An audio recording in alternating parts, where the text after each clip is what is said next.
serta di dalam kerajaan surga. Kembali kami datang kepadamu Tuhan, kami mau belajar kebenaran firman-Mu.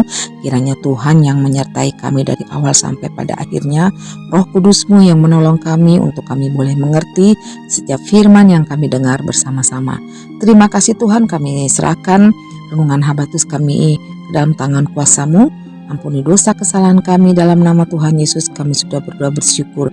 Amin. Halo anak-anak, jumpa lagi dalam renungan Habatus. Anak-anak, sebagai orang yang sudah mengenal Tuhan Yesus Kristus, pastinya kamu dan saya selalu ingin untuk melayani Tuhan. Sampai kapan kita melayani Tuhan?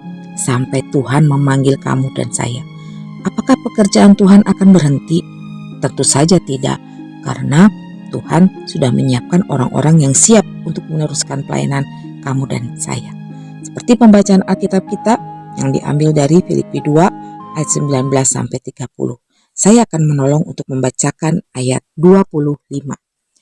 Sementara itu anggap perlu mengirimkan Epafroditus kepadamu, yaitu saudaraku dan teman sekerja serta teman seperjuanganku yang kamu utus untuk melayani aku dalam keperluanku. Anak-anak, Alkitab mengatakan bahwa Paulus bukan orang yang asal-asalan dengan pemberitaan Injil. Sampai-sampai ketika Paulus mengirim orang untuk rekan sekerja di dalam Tuhan, Paulus pun memilih orang yang sudah siap untuk melayani Tuhan. Paulus tidak sembarang orang. Paulus memiliki kualifikasi atau motivasi yang benar di dalam Tuhan dan dalam sepelayanannya. Paulus mempunyai teman dalam sepelayanannya, yaitu Timotius dan Epafroditus.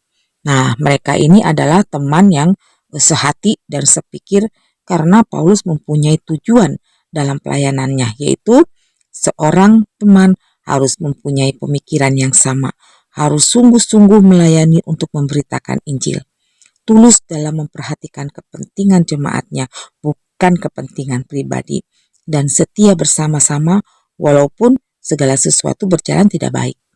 Nah, anak-anak, Timotius adalah seorang yang setia. Dia tidak meninggalkan Paulus walaupun Paulus mengalami saat-saat sulit. Teman sekerja selalu terlibat dalam pelayanan Injil, dan ini adalah panggilan setiap orang percaya. Selalu ada kerinduan untuk melayani jemaat Tuhan. Tanggung jawab, semua itu yang dituliskan oleh Paulus untuk orang-orang yang siap melayani Tuhan. Anak-anak, sebagai orang yang sudah menerima panggilan itu, pasti sudah harus siap. Apa yang bisa kamu dan saya lakukan? Lakukanlah bagian kamu, apa yang bisa kamu kerjakan untuk Tuhan. Contoh, ketika kamu berada di sekolah, lakukan tanggung jawab kamu untuk menjadi seorang murid yang baik, yang benar. Misalnya kamu sedang ujian, ya jangan menyontek. Dapat tugas piket kelas, lakukan dengan tanggung jawab dan setia.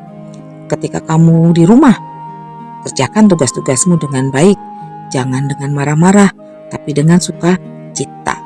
Ketika kamu berada di lingkungan atau di luar rumah, kamu harus menjadi anak yang sopan santun, sehingga semua yang kamu lakukan, kamu sedang memuliakan Tuhan, dan nama Tuhan sedang tinggikan.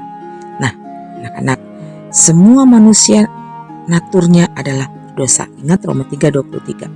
Tapi ketika kita sudah mengenal siapa Yesus Kristus dalam diri kamu dan saya, maka kita maunya untuk terus hidup memuliakan Tuhan.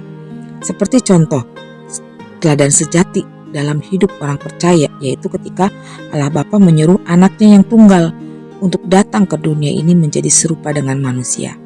Dia dikandung oleh seorang perawan yang bernama Maria. Ia dilahirkan dalam sebuah kandang dan dibungkus dengan kain lampin dan disimpan dalam palungan. Pada masa pelayanannya dia banyak tidak disukai, tapi dia tidak membenci. Lalu dia ditangkap, dihina, disiksa, bahkan sampai mati di kayu salib. Pada hari ketiga dia bangkit, naik ke surga, hidup kekal selama-lamanya. Dia menang. Dia tidak membenci orang yang sudah menyakitinya. Dia memaafkannya. Bahkan dia rela mencurahkan darahnya untuk menebus manusia dari dosa. Itulah kesetiaan Tuhan kita, Tuhan Yesus Kristus.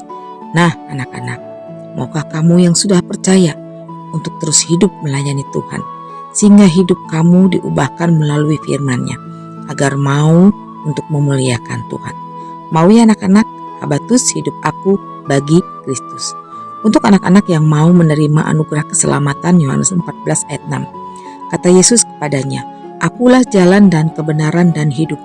Tidak ada seorang pun yang datang kepada Bapa kalau tidak melalui aku." Amin. Puji Tuhan.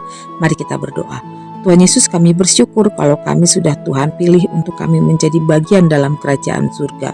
Tolonglah kami Tuhan supaya kami dapat hidup benar dan menjadi pelayan Tuhan yang setia, taat, dan mau menuruti teladan Kristus, sehingga kami dari kecil sampai besar mau hidup untuk memuliakan Tuhan. Terima kasih Tuhan, dalam nama Tuhan Yesus kami sudah berdoa. Amin.